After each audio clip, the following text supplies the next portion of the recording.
गर्मी में एक पंखे में मायका और ससुराल। ओहो, कितनी गर्मी है। थोड़े बहुत पंखे का तो इंतजाम कर ही सकते थे भाई साहब आप लोग इस टेंट में। बहन जी, बस हाथ थोड़ा टाइट था, इस वजह से नहीं कर पाया, मुझे माफ कर देना। बहुत ही मुश्किलों से हमने अपनी बेटी की शादी की है। आप समझ ही सकती हैं कि हम कितने गरीब हैं। अरे गरीब इतना भी गरीब नहीं होता जितना आप दिख रहे हो। खैर अब क्या ही कह सकती हूँ। चल विकास, बहू को गाड़ी में बिठा ले। दुर्गा के इतना बोलते ही शिवन्या फूट फूट कर रोने लगती है और अपनी माँ और पिता को गले से लगा लेती है। माँ, पिताजी, मुझे आपकी बहुत याद आएगी। जिस आंगन में पली बड़ी, आज उस आंगन को छोड़कर जा रही हूँ। अरे पगली, हर बेटी को अपने ससुराल तो जाना ही होता है। ये सब देखकर दुर्गा अपने आप से कहती है, ओहो, इनका ड्रामा भी खत्म नहीं होने वाला। मैं तो एसी वाली कार में ही बैठ जाती हूँ। दुर्गा एसी वाली कार में बैठ जाती है जो विकास के दोस्त की थी। अरे अमित, कार का एसी तो चलाना, बहुत गर्मी लग रही है।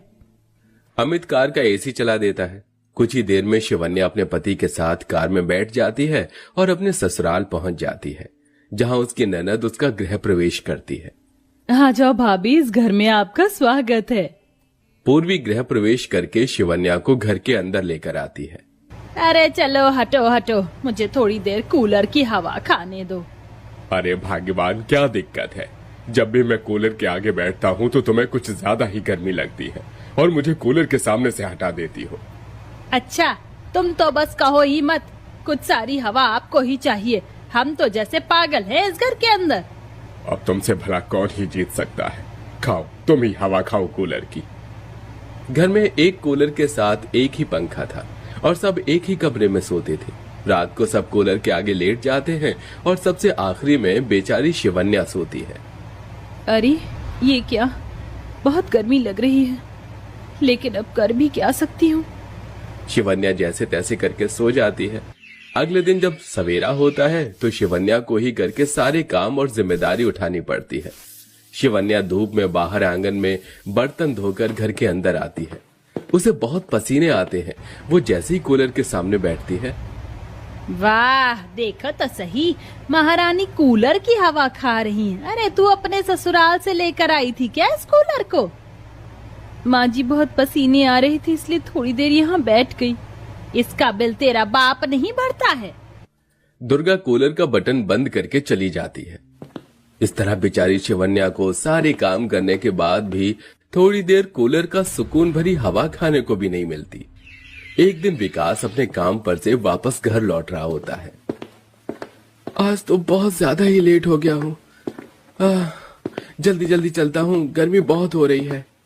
विकास चलते चलते फुटपाथ पर आ जाता है, जहां वो अपनी पत्नी के माता पिता को फुटपाथ पर बैठे देखता है।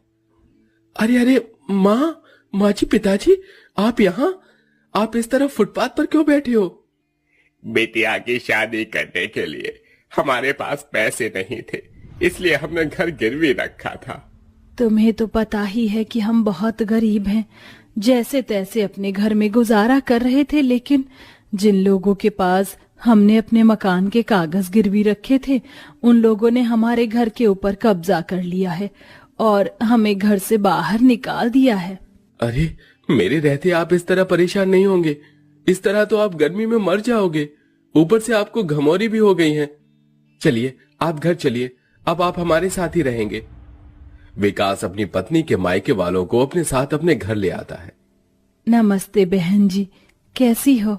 मैं तो ठीक हूँ, लेकिन आज बिन बुलाए आज हमारे घर पर। माँ, इन्हें मैं यहाँ लेकर आया हूँ। विकास दुर्गा को सब बताता है। अरे तेरा दिमाग खराब तो नहीं हो गया है? तू क्या सोचकर इन्हें घर ले आया? अरे हमारा खुद का गुजारा तो हो नहीं पा रहा, अब तू इन्हें भी इस घर के अंदर ही रखेगा? माँ, आप भी ना कैसी बातें कर रही हो? जैसे हम लोग इस घर में रह रहे हैं, उसी तरह ये लोग भी रह लेंगे। इन्हें आज हमारी जरूरत है। हमें इस तरह अकेला इन्हें नहीं छोड़ना चाहिए। लगता है बहू ने तुझे अपने वश में कर लिया है, तभी तो उसकी और उसके परिवार वालों की चिंता करता है। अब मैं तुझे क्या ही बोलूं, जो तुझे ठीक लगे वही कर। सुजाता की ये सारी बातें सुनकर लता और रमेश बहुत मायूस हो जाते हैं। तो वहीं बेचारी शिवन्या की आंखों में भी आंसू आ जाते हैं, जिसके चलते शिवन्या अपने माता पिता से कहती है, माँ, पिताजी, आपने मेरी शादी के लिए घर मकान क्यों बेचा? इससे अच्छा तो आप मेरी शादी ही ना करते तो सही रहता। बेटी, हमें तेरी शादी तो करनी ही थी, लेकिन अब एहसास हो रहा है कि गरीबी और जल्दबाजी में रिश्ता गलत घर में कर दिया। लता की ये बातें सुनते ही शिवन्या रोते हुए अपनी माँ को गले से लगा लेती है।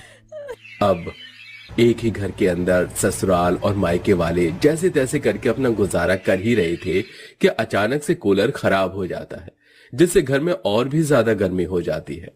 हे भगवान, ये क्या, जब से इस घर के अंदर हमारी नई बहू आई है कोई ना कोई काम खराब हो ही जाता है।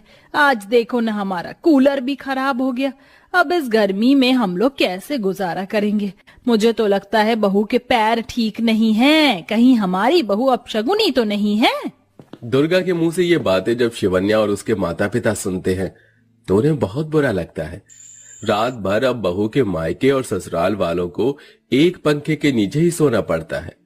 किसी को भी पंखे की हवा सही से नहीं लगती और सब पूरी रात परेशान हो जाते हैं। ये देखकर अगले ही दिन शिवन्या काम करने के बारे में सोचती है। इस तरह मेरे पति अकेले घर का खर्च कब तक उठाएंगे? मुझे अपने पति की मदद करनी चाहिए। अगर मैं भी कमाऊंगी तो उन्हें थोड़ा सा साथ मिल जाएगा। काश कि मैंने तेरी शादी कोई अच्छे घर में की होती। कम से कम ये दिन तो तुझे देखने नहीं पड़ते। ये सब हमारी ही गलती है बेटा।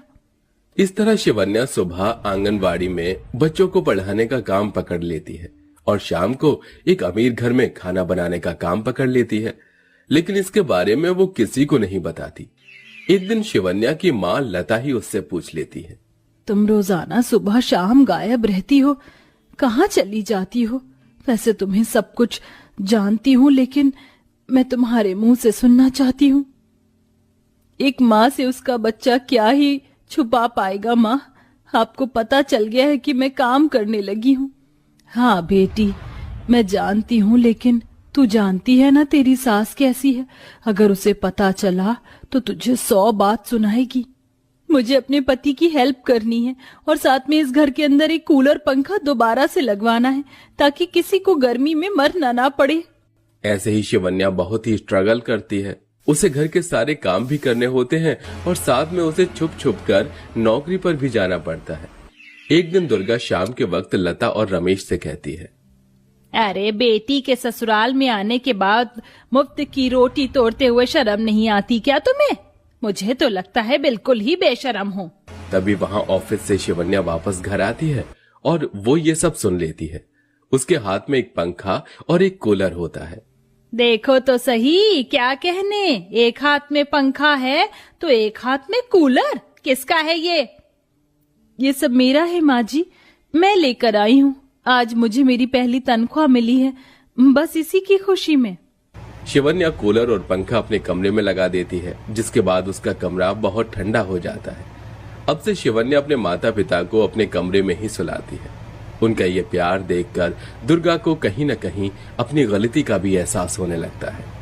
मैंने जो अपनी बहू के साथ किया वो बिल्कुल भी ठीक नहीं है। मैंने उसे बहुत सताया और उसके साथ साथ उसके मायके वालों को भी। बेचारी मेरी बहू इतनी मेहनत करके एक पंखा और कूलर लेकर आई है आज। अगले ही क्षण दुर्गा रमेश और लता से माफी मांग लेती है। ये देख शिवन्या को अच्छा लगता है कि उसकी सास को अपनी गलती का एहसास हो गया है और उसका ये बदलाव देखकर शिवन्या बहुत खुश होती है। किसी को कोई परेशानी नहीं करती। कुछ समय बाद लता और रमेश अपना कर्ज उतार देते हैं और वापस से अपने घर में रहने के लिए चले जाते हैं।